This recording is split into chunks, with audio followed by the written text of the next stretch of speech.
আমরা বলবোই না, কখনোই না।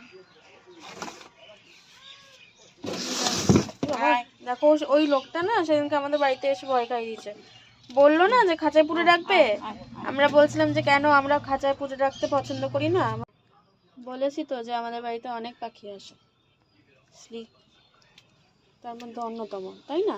আমরা কাউকেই আটকাই না কোনোদিনও, এদের নিজস্ব স্বাধীনতা আছে। আমি সবসময় মনে করি যে আমরা আসলে ওদের জায়গায় রয়েছি। এই জায়গাটা শুধুমাত্র মানুষের না, সববার। তাই তো স্লিক, তাই না মা? মাম্মা জলটা ফেলে দিয়েছি, স্লিক খাও, স্লিক খাও। এই তো ভেরি গুড স্লিক। ও না ভয় পেয়ে গেছে জানো তো, কালকে এরকম বলেছি তো, ঠিক আছে, অসুবিধা নেই। আসবে আসবে, আবার আসবে।